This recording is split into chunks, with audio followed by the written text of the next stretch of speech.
اللہ رب العزت نے اپنے حبیب حضرت محمد رسول اللہ صلی اللہ علیہ وسلم کو اس دنیا کے اندر بھیجا۔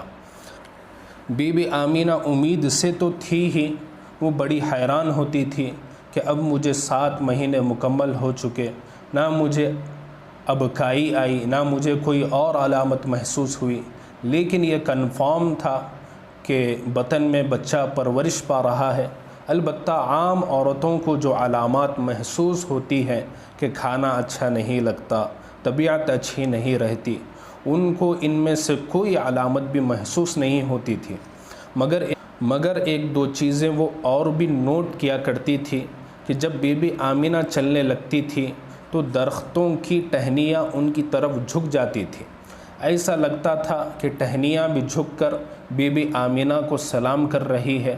کبھی کبھی وہ یہ بھی دیکھتی کہ رات کے وقت میں بیت اللہ جانے کے لیے وہ اپنے گھر سے نکلی تو آسمان کے ستارے قریب آ گئے، یوں لگتا تھا کہ آسمان کے ستارے بھی ان کو سلام کر رہے ہیں۔ مگر ایک بات بڑی پکی تھی، وہ یہ کہ گھر کی ضرورت کے لیے جب وہ زمزم بھرنے کے لیے جاتی تھی تو زمزم کا پانی جو عام طور سے نیچے ہوتا تھا، جب بی بی آمینہ وہاں پہنچتی تو پانی بالکل کنارے کے قریب آ جاتا تھا، ان کو ڈول ڈال کر کھینچنا نہیں پڑتا تھا، وہ اوپر سے ہی پانی لے لیتی تھی۔ اور یہ بات اتنی عام تھی کہ مکہ مکرمہ کی اور لڑکیاں بھی پانی بھرنے جاتی تو وہ بی بی آمینہ کو پکڑ کے کھڑا کر دیتی کہ آمینہ آپ نہ ہلو، پانی اوپر ہے، ہمیں بھر لینے دو ورنہ پانی نیچے ہو جائے گا۔ تو بی بی آمینہ بھی یہ تمام علامات محسوس کرتی اور ان کو بھی فیل ہوتا کہ میرے بطن میں جو بچہ ہے لگتا ہے کوئی بڑی ہی بابرکت ہے، لیکن ظاہر میں میاں فوت ہو چکے تھے، گھر کے اندر خرچے کی کمی تھی۔ اب ایک سرخ ستارہ آسمان کے اوپر چمکنے لگا۔ پہلی کتابوں میں ایک نشانی بتائی گئی تھی کہ جب نبی آخر الزماں دنیا میں تشریف لائیں گے تو ان کے آنے سے پہلے سرخ ستارہ چمکے گا۔ جب سرخ ستارہ چمکنا شروع ہوا تو یہودی اہل کتاب کے گھروں کے اندر تو غلغلہ مچ گیا کہ اب اس نبی کے پیدا ہونے کا وقت قریب ہے۔ چنانچہ مدینہ طیبہ میں جتنی عورتیں امید سے تھیں انہوں نے ان کا پتہ کروایا، پھر یہ پتہ کروایا کہ کس کے یہاں بچے کی ولادت قریب ہے۔ پتہ چلا کہ سینکڑوں عورتیں حاملہ ہیں، مگر ابھی تو سب کو کئی مہینے باقی ہیں۔ تو پھر انہوں نے مکہ مکرمہ میں پتہ کروایا تو ان کو پتہ چلا کہ بنو ہاشم میں عبد المطلب کے یہاں جو بیوی تھے وہ امید سے ہے اور ولادت بھی قریب ہے، چونکہ ان کا رشتہ بنو اسماعیل سے تھا۔ اس پر ان یہودیوں کے اوپر بڑا غم ہوا، مگر اللہ تعالیٰ کو جو مقصود تھا وہی ہو کر رہا۔ جس رات نبی اکرم صلی اللہ علیہ وسلم کی ولادت باسعادت ہونی تھی، گھر کے اندر چراغ میں ڈالنے کے لیے تیل بھی نہیں تھا۔ بی بی آمینہ کے گھر میں تنگ دستی اتنی تھی کہ چراغ جلانے کے لیے تیل بھی موجود نہیں تھا، مگر آپ صلی اللہ علیہ وسلم کی ولادت صبح سحری کے وقت ہوئی۔ سحری کے وقت ولادت کا مقصد یہ تھا کہ لوگوں، رات کا اندھیرا جب چلا جاتا ہے تو صبح کی سفیدی آ جاتی ہے، تو یہ ایسے مہمان دنیا میں تشریف لائے ہیں کہ آج کے بعد ظلم اور شرک کی رات ختم ہو جائے گی اور اب دنیا کے اندر ایمان کا اجالا آ جائے گا۔ کچھ علامتیں اور بھی تھیں، ایک تو یہ کہ فارس کا جو بادشاہ کسریٰ تھا اس کے محل کے 14 کنکرے گر گئے تو تعبیر پوچھی، انہوں نے کہا کہ کوئی ایسا بچہ پیدا ہوا ہے جو آپ سے تخت و تاج چھین لے گا، لیکن 14 نسلوں کے بعد وہ بڑا خوش ہو گیا، حالانکہ اس کو نہیں پتا تھا کہ اس کے بعد اس کے جو جانشین بنیں گے وہ تھوڑے تھوڑے عرصے میں مرتے جائیں گے۔ چنانچہ عثمان غنی رضی اللہ عنہ کے زمانے میں اللہ رب العزت نے یہ علامت بھی پوری کر دی۔ ایک اور بات ہوئی کہ کسریٰ نے ایک خواب دیکھا کہ اس کے گھوڑے ہیں اور ان کے گھوڑوں کو اونٹوں والے لوگ جزیرے عرب سے باہر نکال رہے ہیں۔ تو تعبیر دینے والے نے تعبیر دی کہ عرب لوگ اتنے مضبوط بن جائیں گے کہ باہر سے جانے والی طاقتوں اور قوتوں کو واپس ڈھکل دیں گے۔ ایران کے اندر ایک آتش کدہ تھا جس کی آگ 1000 سال سے مسلسل جل رہی تھی، اس رات وہ آگ بھی اچانک بجھ گئی۔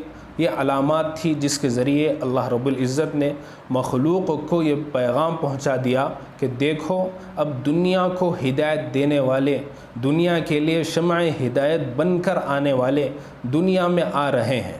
اب کفر اور شرک کا وقت ختم ہو گیا، اب ایمان کا وقت شروع ہو گیا۔ چنانچہ جب نبی اکرم صلی اللہ علیہ وسلم کی ولادت باسعادت ہوئی تو آپ صلی اللہ علیہ وسلم لیٹے ہوئے تھے، آپ نے بستر کے اوپر سجدہ بھی کیا، اور آپ صلی اللہ علیہ وسلم کو آپ کے دادا نے جب دیکھا تو بڑے خوش ہوئے کہ میرا پوتا اتنا خوبصورت ہے۔ پھر وہ آپ کو لے کر بیت اللہ گئے۔ اس زمانے کا دستور یہی تھا کہ جب بھی بچہ پیدا ہوتا تھا تو عورتیں حصول برکت کے لیے سب سے پہلے اسے بیت اللہ بھیجتی تھی کہ وہاں اس کے لیے دعا کی جائے۔ چنانچہ عبد المطلب اپنے پوتے کو لے کر گئے، مگر انہیں کیا پتہ تھا کہ میں حصول برکت کے لیے جس بچے کو لے کر جا رہا ہوں یہ بچہ تو جہانوں کے لیے رحمت للعالمین بن کے آ رہا ہے۔ اب ایک بات اور کہ جس بندے نے بچہ دیکھا اس نے کہا عبد المطلب اتنا خوبصورت بچہ تو کبھی دیکھا نہیں، اتنا پیارا بچہ تو کبھی دیکھا نہیں، یہ تو بڑا کیوٹ نظر آتا ہے، یہ تو بہت بیوٹیفل ہے۔ جب سب نے تعریفیں کی تو اللہ تعالیٰ نے عبد المطلب کے دل میں نام ڈالا کہ میں اس کا نام وہ رکھوں کہ جس کی بہت زیادہ تعریفیں کی گئی۔ چنانچہ انہوں نے محمد نام تجویز کیا۔ محمد کا مطلب ہوتا ہے کہ وہ ذات جس کی دنیا میں اتنی تعریفیں کی جائے کہ مخلوق میں سے کسی کی اتنی تعریفیں نہ کی گئی ہو، بہت پیارا نام ہے۔ پھر ایک نام احمد بھی رکھا گیا کہ وہ ذات جو اللہ تعالیٰ کی اتنی تعریفیں کرے کہ اتنی تعریفیں کسی اور نے کی ہی نہ ہو۔ آپ صلی اللہ علیہ وسلم محمد بھی تھے اور آپ صلی اللہ علیہ وسلم احمد بھی تھے۔ جب دنیا میں پیدا ہوئے تو آپ یتیم تھے۔ اللہ تعالیٰ نے دنیا میں دکھا دیا کہ لوگوں یتیم کا تو باپ نہیں ہوتا، لوگ سمجھتے ہیں کہ بے سہارا ہوتا ہے، لیکن یاد رکھو جس کا اب نہیں ہوتا اس کا رب ہوتا ہے، اور جس کا رب ہوتا ہے پھر اسی کا سب ہوا کرتا ہے۔ اللہ رب العزت نے اپنے حبیب صلی اللہ علیہ وسلم کو کیا نعمتیں عطا فرمائیں، چنانچہ آسمان کے ستارے جھکنے میں بھی حکمت تھی۔ یہ میسج دیا گیا کہ دیکھو آسمان کی مخلوق بھی اگر اس کے سامنے جھک رہی ہے تو اے زمین پر بسنے والوں تمہیں بھی اس کے سامنے زانوئے ادب طے کرنا پڑے گا، جھکنا پڑے گا۔ پھر یہ بھی بتانا تھا کہ جو اس کی شاگردگی کو اختیار کریں گے وہ اسی طرح شان پائیں گے جس طرح آسمان کے ستارے ہوتے ہیں، وہ لوگ زمین کے ستارے کہلائیں گے۔ چنانچہ نبی اکرم صلی اللہ علیہ وسلم نے فرمایا اصحابی کالنجوم بأیہم اقتدیتم اہتدیتم۔ پھر یہ بھی بتایا کہ دیکھو کہ جب آسمانی مخلوق بھی ان کا احترام کر رہی ہے تو دنیا والوں تمہیں سرداری اس وقت ملے گی جب تم لوگ ان کے قدموں میں آؤ گے۔ تو اللہ رب العزت نے چند باتوں کے ذریعے دنیا کو یہ پیغام دے دیا۔ نبی اکرم صلی اللہ علیہ وسلم کی پیدائش کو کچھ دن ہوئے تھے کہ عجیب بات ہوئی کہ مکہ مکرمہ سے کوئی 100-150 کلومیٹر دور ایک بستی ہے جو بنو سعد کی بستی کہلاتی ہے۔ اس کی چند عورتوں نے آپس میں مشورہ کیا کہ ہم چلیں اور مکہ مکرمہ سے کچھ بچے اپنے پاس لے کر آئیں، ان کو یہاں پالیں گے اور جب واپس لے کر جائیں گے تو ہمیں ان کے والدین سے انعام ملے گا، تو ایک انکم کا ذریعہ بن جائے گا۔ اس زمانے میں اپنے بچوں کو اس طرح دیہاتوں میں بھیج دیا جاتا تھا، اس سے ایک تو ان کو بیماریاں نہیں ہوتی تھی جیسے وائرس کی بیماریاں ہوتی ہیں، چونکہ مکہ مکرمہ جو تھا یہ چوراہا تھا، مختلف ملکوں کے قافلے یہاں سے گزرا کرتے تھے اور قافلوں سے وائرس ٹائپ کی بیماریاں بھی آیا کرتی تھی، تو لوگ چھوٹے بچوں کو وہاں رکھنے سے ذرا گھبرایا کرتے تھے، وہ دیہات بھیج دیتے تھے۔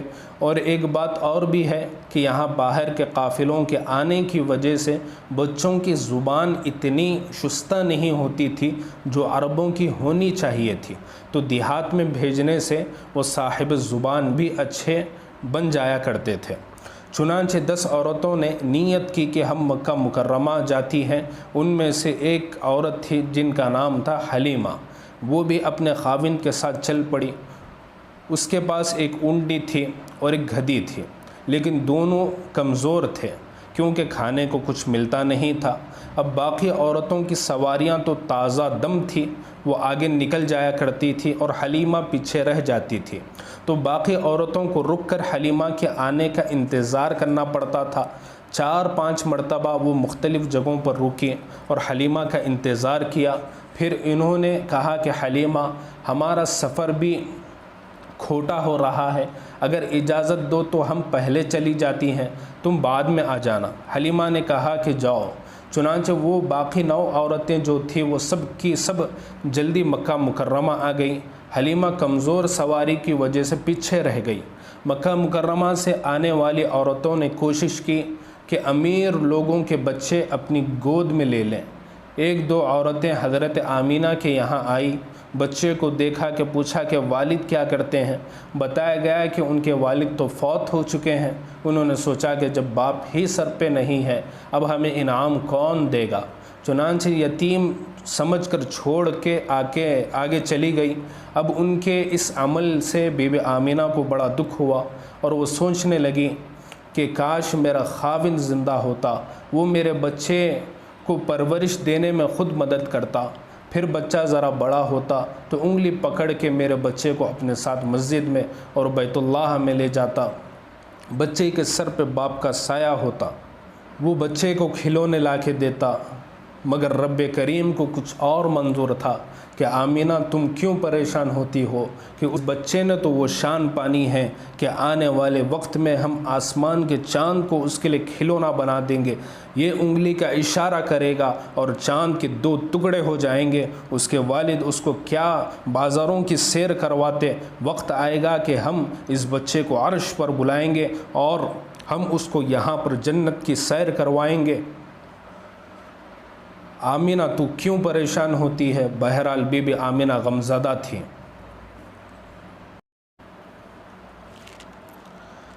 جب حلیمہ سعدیہ پہنچی تو پتہ چلا کہ مکہ مکرمہ میں ایک ہی بچہ ہے۔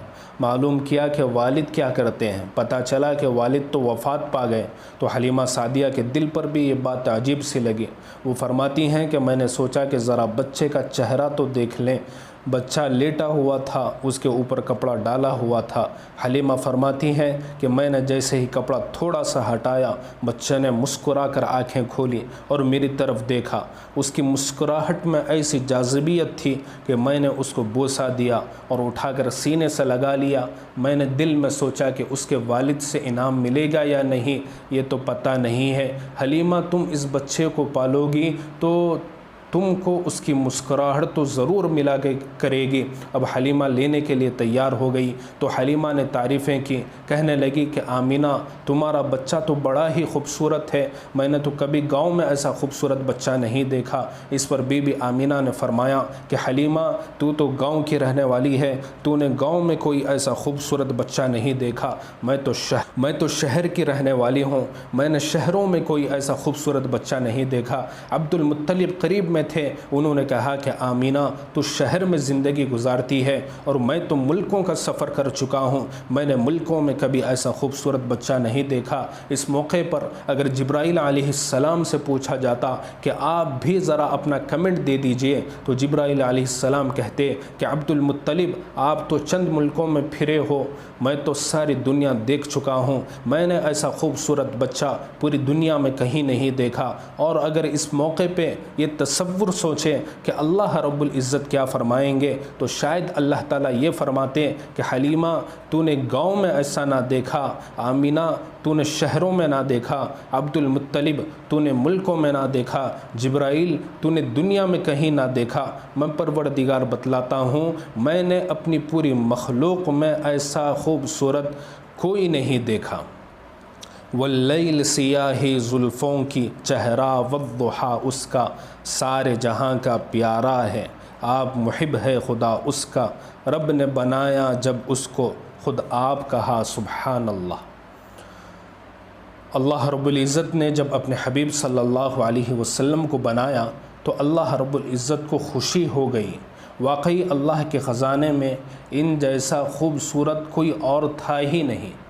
اب حلیمہ بچہ لینے کے لیے تیار، آمینہ بچہ دینے کے لیے تیار۔ اللہ کی شان پہ قربان جائیں، اللہ نے اپنے حبیب صلی اللہ علیہ وسلم کو کن عورتوں کے ہاتھوں میں دیا؟ اللہ تعالیٰ نے ماں ان کو بنایا جو آمینہ تھی، یعنی امانت کی حفاظت کرنے والی تھی کہ یہ میری امانت ہے، اور پرورش کرنے والی وہ جو حلیمہ یعنی حلم والی تھی، اس لیے کہ بچے کو پرورش دینے والی عورت میں اگر حلم نہ ہو تو وہ بات بات پہ ڈانٹے گی۔ بی بی آمینہ نے بچے کو دعائیں دی اور اس کو اللہ کے سپرد کر کے حلیمہ سعدیہ کے گود میں دے دیا۔ یاد رکھنا، جب بھی ماں دعائیں دے کر کسی بچے کو رخصت کرتی ہے تو اللہ تعالیٰ کی سنت ہے کہ ہمیشہ اس بچے کو 4 چاند لگا دیا کرتے ہیں۔ یہ اللہ رب العزت کے یہاں دستور ہے۔ ذرا سوچئے کہ موسیٰ علیہ السلام کی والدہ نے اپنے بچے کو دعاؤں کے ذریعے دریا کے اندر ڈال کر رخصت کیا۔ جب چلے تھے تو موسیٰ تھے، لوٹ کر آئے تو کلیم اللہ بن گئے۔ حضرت اسماعیل علیہ السلام کو ان کی والدہ نے ابراہیم علیہ السلام کے کہنے پہ نہلایا کہ بڑے کی ملاقات کے لیے جا رہے ہیں، اور دعاؤں سے رخصت کیا۔ جب چلے تو اسماعیل تھے، اور جب لوٹ کر آئے تو اسماعیل ذبیح اللہ بن چکے تھے۔ اور ادھر شیبہ کو دیکھیے کہ ماں نے ان کو ان کے چچا کے ساتھ مدینہ سے رخصت کیا۔ چلا تو شیبہ تھا، مکہ مکرمہ پہنچا تو عبد المطلب بنا۔ پھر اللہ تعالیٰ نے بیت اللہ کی چابی ان کو دلا دی۔ چنانچہ اللہ رب العزت کے رحمت کا ایک وقت آیا کہ جب وہ والی بیت اللہ بن گئے، تو کوئی موسیٰ کلیم اللہ بنا، تو کوئی اسماعیل ذبیح اللہ بنا، تو کوئی والی بیت اللہ بنا۔ یہ بچہ ماں کی دعائیں لے کر رخصت ہو رہا ہے۔ لوگ نہیں جانتے تھے کہ ایک وقت آئے گا کہ یہی بچہ لوٹے گا تو محمد رسول اللہ بنے گا۔ آج کے نوجوان بچے اپنی والدہ کی دعاؤں کی اہمیت کو نہیں سمجھ پاتے، دل دکھا دیتے ہیں، ان کے سامنے زبان درازی کرتے ہیں، دکھ دیتے ہیں۔ حالانکہ اگر یہ والدہ کی خدمت کریں اور دعائیں لیں تو اللہ رب العزت ان کے نصیب کھول دیتے ہیں، اللہ تعالیٰ ان کی پریشانیوں کو ختم کر دیتے ہیں۔ نبی اکرم صلی اللہ علیہ وسلم کے پاس ایک صحابی رضی اللہ عنہ آتے ہیں کہ بڑا گناہ ہو گیا۔ فرمایا کہ والدہ زندہ ہے؟ کہا جی زندہ ہے۔ فرمایا جاؤ والدہ سے دعا کرواؤ، والدہ کی دعا کے ذریعے اللہ تیرے بڑے گناہ کو بھی معاف فرما دیں گے۔ اب حلیمہ سعدیہ نے اس بچے کو اپنے سینے سے لگایا اور باہر نکلی۔ خاوند انتظار میں تھا۔ خاوند نے کہا کہ حلیمہ کس بچے کو لے کر آئی ہیں؟ اس کا والد کیا کرتا ہے؟ انہوں نے بتلایا کہ والد تو اس کا فوت ہو چکا ہے۔ تو حلیمہ کے خاوند نے کہا کہ عسى اللہ ان یجعل لنا فیہ برکہ، امید کرتے ہیں کہ اللہ تعالی ہمارے لیے اس میں برکت ڈال دیں گے۔ اب حلیمہ کے خاوند سفر کے لیے تیار ہو گئے۔ انہوں نے پہلے حلیمہ کو بٹھایا، پھر حلیمہ کی گود میں بچہ تھا، پھر آگے وہ خود بیٹھے۔ سواری کو اٹھانا چاہا تو سواری اٹھ ہی نہیں رہی تھی۔ بڑے حیران ہوئے کہ سواری کو کیا ہوا ہے، اٹھ کیوں نہیں رہی ہے۔ خود نیچے اترے، جیسے ہی نیچے اترے سواری اٹھ گئی۔ پھر بٹھایا کہ میں اس پر بیٹھوں۔ جب اوپر بڑھتے ہیں تو سواری نہیں اٹھتی۔ اس طرح 2 دفعہ ایسا کرنے کے بعد انہوں نے کہا کہ حلیمہ تم ذرا آگے بیٹھو۔ حلیمہ کو آگے بٹھایا، اس کی گود میں بچہ تھا، وہ خود پیچھے بیٹھے۔ جیسے ہی پیچھے بیٹھے سواری اٹھ کھڑی ہوئی اور چلنے کے لیے تیار ہو گئی۔ اللہ تعالیٰ کو یہ بتلانا مقصود تھا کہ دیکھو یہ بچہ جو پوری کائنات کا صدر مقام رکھتا ہے، تم اس کو اپنی پیٹھ کے پیچھے بٹھا کے سفر کیسے کر سکتے ہو؟ آگے بٹھانا پڑے گا، اس کو اس کا مقام دینا پڑے گا۔ اب جو سواری چلی تو بھاگتی جا رہی ہے، حتیٰ کہ وہ عورتیں جو بہت زیادہ پہلے نکل چکی تھی وہ ابھی راستے میں تھی کہ یہ سواری ان کے قریب سے ہو کے آگے گزرنے لگی۔ بنو سعد کی وہ عورتیں بڑی حیران ہوئی، پوچھنے لگی کہ حلیمہ تو نے سواری بدل لی؟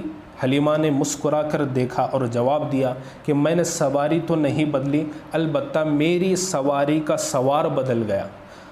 حدیث مبارکہ کے اندر آتا ہے کہ حلیمہ سعدیہ جب بچے کو لے کر پہنچی تو بنو سعد کے گھروں میں سے کوئی گھر ایسا نہیں تھا جہاں سے گلاب کے پھولوں کی خوشبو نہ آ رہی ہو۔ پوری بستی کے اندر خوشبوئیں تھیں، جیسے کسی نے روم فریشنر پوری بستی کے اندر چھڑک دیا ہو۔ یہ ملائکہ کے ذریعے اللہ نے اپنے محبوب صلی اللہ علیہ وسلم کے استقبال کا معاملہ کر دیا کہ ہر گھر سے خوشبو آ رہی تھی۔ ایک اور بات عجیب تھی کہ جب حلیمہ سعدیہ اپنے گھر پہنچی تو اس کی چند بکریاں تھیں جو دودھ ہی نہیں دیتی تھی۔ آج جب جا کے دیکھا کہ ان بکریوں کے تھن دودھ سے بھرے ہوئے ہیں، ان کے خاوند نے دودھ نکالنا شروع کیا، گھر کے جتنے برتن تھے سارے کے سارے دودھ سے بھر گئے۔ خاوند کہنے لگے کہ حلیمہ، لگتا ہے اس بچے کے اندر بڑی ہی برکتیں ہیں۔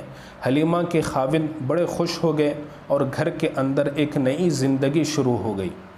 دیکھیں، اگر اللہ تعالیٰ چاہتے ہیں تو اپنے حبیب صلی اللہ علیہ وسلم کی پرورش محل میں بھی کروا سکتے تھے۔ اللہ تعالیٰ نے بعض انبیاء کی پرورش محل میں کروائی۔ موسیٰ علیہ السلام کو محل میں پالا، یوسف علیہ السلام کو محل میں پالا، اپنے حبیب حضرت محمد رسول اللہ صلی اللہ علیہ وسلم کو بھی محل میں پال سکتے تھے، مگر اللہ تعالیٰ یہ دکھانا چاہتے تھے کہ دیکھو یہ بچہ اس گھر میں جا رہا ہے جہاں بکریوں کے تھنوں میں دودھ نہیں ہوتا۔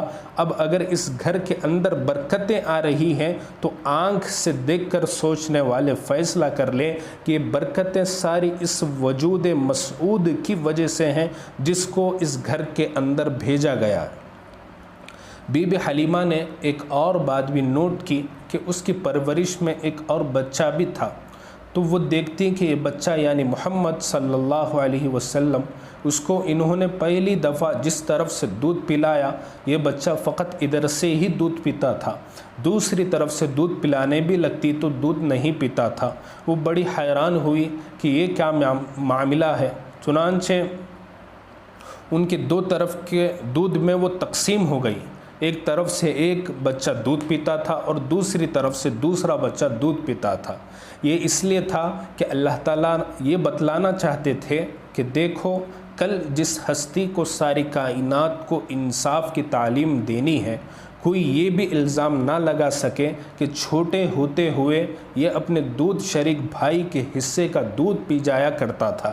اس لیے اللہ تعالیٰ نے پہلے سے تقسیم کر دی تاکہ میرے محبوب صلی اللہ علیہ وسلم پہ دھبا لگنے کا امکان ہی نہ رہے۔ ایک طرف سے دودھ پیتے تھے۔ نبی اکرم صلی اللہ علیہ وسلم 4 سال حلیمہ سعدیہ کے گھر رہے۔ ان 4 سالوں میں ایک دو اور عجیب واقعات ہوئے۔ حلیمہ کی ایک بیٹی تھی جس کا نام تھا شیمہ، جوان العمر تھی، وہ بکریوں کو چرانے کے لیے جایا کرتی تھی۔ ایک دن دیر ہو گئی اور وہ بکریوں کو لے کر نہیں گئی۔ حلیمہ نے کہا کہ بیٹی آج تو بکریاں چرانے نہیں لے گئی؟ شیمہ نے کہا کہ اماں جان بکریاں زیادہ ہے، میں اکیلی ہوں، ان کے پیچھے بھاگ بھاگ کے میں تھک جاتی ہوں، میرے ساتھ کوئی اور بھی ہو تب میں جاؤں گی۔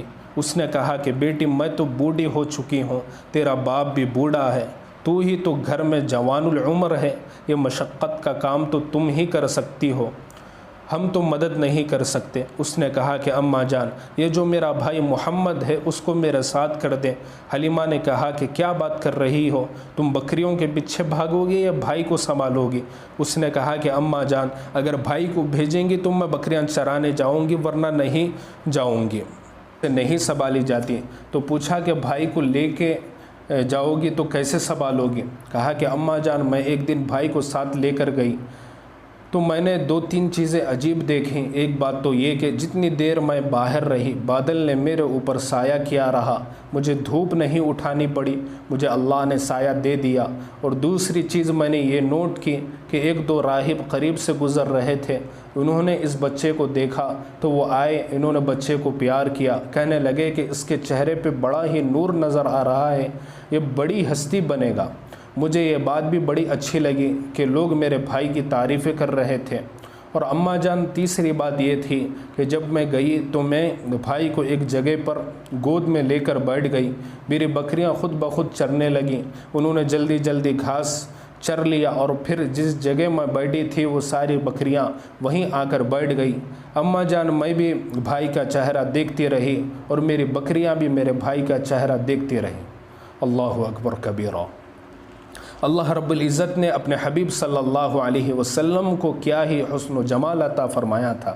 وَأَحْسَنَ مِنْكَ لَمْ تَرْقَطُّ عَيْنِي وَأَجْمَلَ مِنْكَ لَمْ تَلْدِ النِّسَاءُ خُلِقْتَ مُبَرَّأً مِنْ كُلِّ عَيْبٍ كَأَنَّكَ قَدْ خُلِقْتَ كَمَا تَشَاءُ۔